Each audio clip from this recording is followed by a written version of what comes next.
Dream Team, it's your boy Neal back with another reaction video, guys. Here we are with the greatest moments in Australian history, part 2. And before we jump into these awesome moments, make sure you jump into that subscribe button, ring notification bell, get a video a thumbs up so it gets suggested.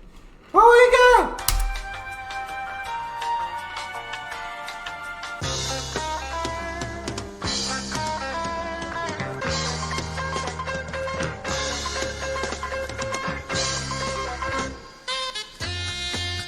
Oh, that we standing up to Crocs. I seen the kangaroo, and that was such a good punch. My boy standing up to crocodiles. Like, yeah, only in Australia. I'll tell you that, only in Australia. Only in Australia. Oh, what was that? Gory.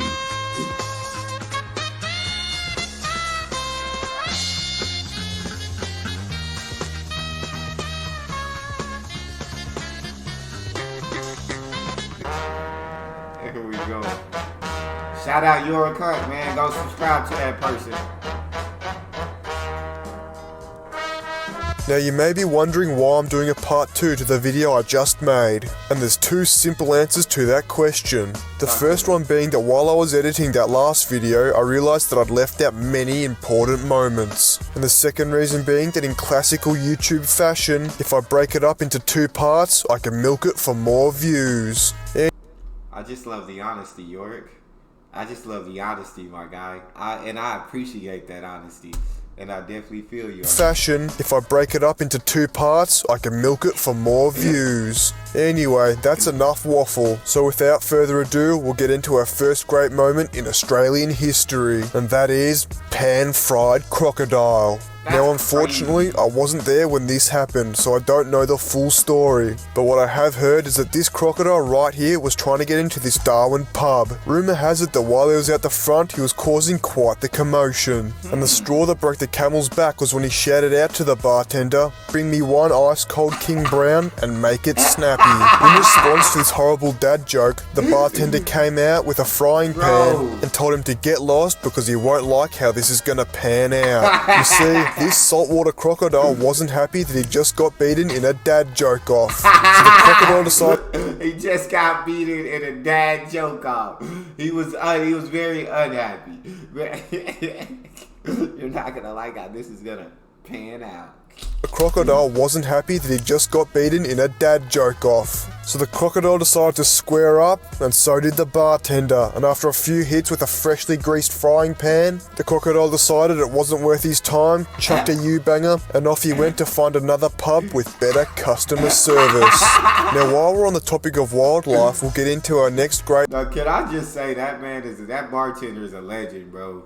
Absolute legendary, bro, because the absolute fear that would be banging in my heart if I saw a freaking crocodile just laying there. There's no way I'm going anywhere near that crocodile. Matter of fact, I'm going home. I'm going home. My guy squared up with a croc, smacked it around a couple times, and had the croc running for the hills, bro. I'm telling you, only in Australia. Australians are fearless out here. Customer service. Now while we're on the topic of wildlife, we'll get into our next great moment in Australian history, and that is kangaroo bust up. Oh, I remember As you can see here, these blokes and their dogs were out in the bush, probably because in Australia there's not much else to do. But when they rounded this corner in their 4-wheel drive, old mate noticed that Skippy the bush kangaroo had his dog in a headlock. Now kangaroos can be dangerous animals, so he had to get his dog out of this headlock. And that of course meant a good old-fashioned Australian standoff. So the two squared up, had a little bit of a staring contest, and as soon as old mate fired a warning shot, Skippy decided to pack it in. He thought to himself, I don't get paid enough for this and bounced off into the sunset. Such a good, no one will say he waited for the perfect timing. He timed it up. Well, again, only in Australia. Well, literally only in because you can't find kangaroos nowhere else. Well, you know what I'm saying? Will somebody square up with a kangaroo and just, hit him with a nice right cross across the mouth. Kangaroo jumped back for a second and said, hold up. This ain't, I don't want this smoke. I'm going to go ahead and hop back to where I came from. You got this one, my guy. To himself, I don't get paid enough for this and bounced off into the sunset. And while that is one of the greatest moments in Australian history, I dare say that this next one is even better than the launch of the AU Falcon.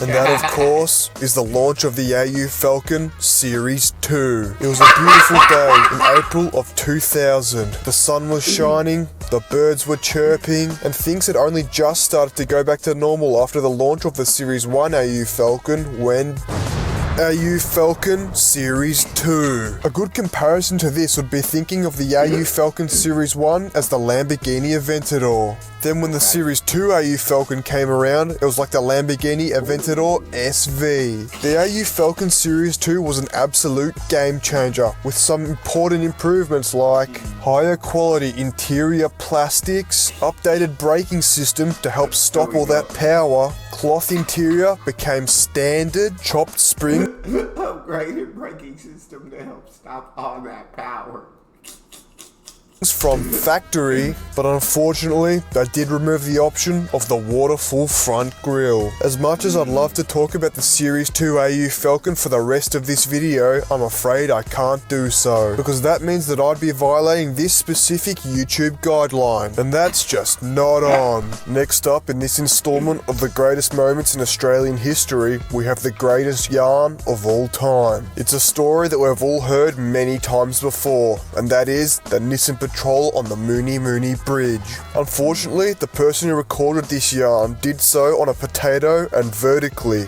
So using my extraordinary skill set, I'm going to create my own visual representation of this story. A long time ago on the Mooney Mooney Bridge, there was a race that would go down in history. This race was between a V6 Lamborghini and a turbo diesel, short wheelbase Nissan Patrol. It's alleged that the Nissan Patrol managed to pass the Lamborghini at a whopping 370 kilometers per hour. And just like you, when I first heard this, I didn't believe it either. There's no way a Nissan Patrol hit 370 k's an hour on the Mooney Mooney Bridge, because as you know, there's only one car with the right aerodynamics that would allow for those sort of speeds, and that of course is the AU Falcon. But what he said next would shock the world. He tells the audience that he himself took his own Nissan Patrol to 480 k's an hour on the Mooney Mooney Bridge. 480? No way. No, you're driving a rocket ship, bro.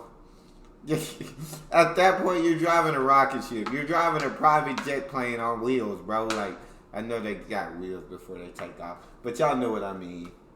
You know the Mooney Mooney Bridge? Yeah. 480.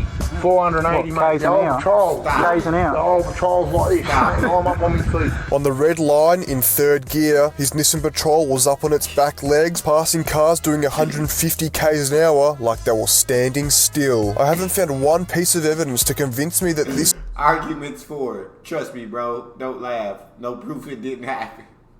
Arguments against, science, aerodynamics. Irrelevant. Story isn't true. So according to me, it did happen. And I'll leave a link in the description to the original video so that you guys can hear it for yourself. Now these next two have been highly requested in the comment section of the last video, but I've already covered these two in my current affair video, so I'm just going to keep it short and sharp. First up, we have the Corey Worthington. Gotta have this one. Of course, it's gotta be this one, and it's gotta be the Barker Man. It's gotta be those interview.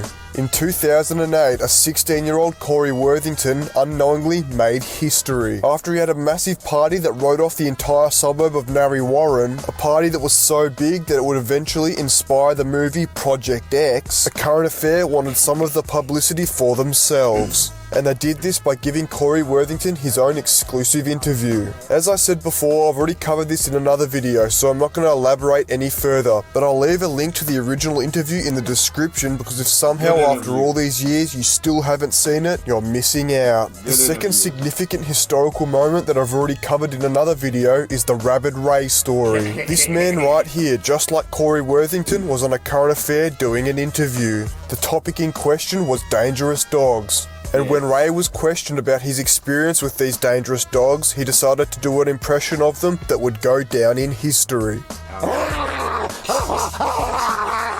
And that's the story of Rabid Ray. Next up, we have my favourite news report of all time. A few years ago, a 7-Eleven was getting when this guy Nick came in for his daily coffee and saved the day. Unfortunately, there was no one there on the day to film Nick as his heroic actions took place. But luckily for us, when Channel 9 decided to cover this story, the hero himself was there to do an accurate reenactment of how things went down on that fateful day. This Oscar-worthy performance has many significant moments. Moments such as this. That's it, hang on. And this. Just gotta show how dramatic this whole ordeal was. And rumour has it, the cook in question who caused this whole fiasco was our mate from the last episode. Now to finish this video, we've gotta get into the greatest moment in cycling history. I gotta go see what happened with that. With him reenacting what happened with the robbery. I gotta go see that. Him saving the day.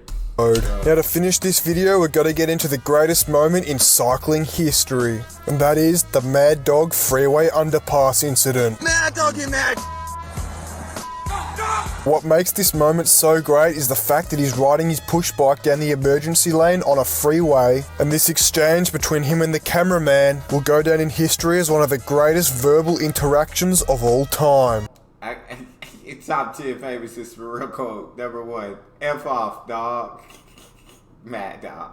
And on that high note, it's time to end. If you enjoyed this video, make sure to like, subscribe, comment, and share if you'd like to hear more teachings from the prophet of Yorak Hunt. And if you enjoyed this video so much that you stuck around right till the end, comment bruh to let me know. And as always, a shout out to all the people who made a donation to the charity of bruh. We're gonna stop it right here, bro. You're a absolute incredible videos. I hope he drops some more because I love getting to react to him. But y'all make sure y'all go subscribe to that, man. Go like that video, and then make sure you subscribe to this one as well. If you guys got a favorite video suggestion, you can subscribe to Patreon or drop it in the comment section. It's your boy D Neal, out.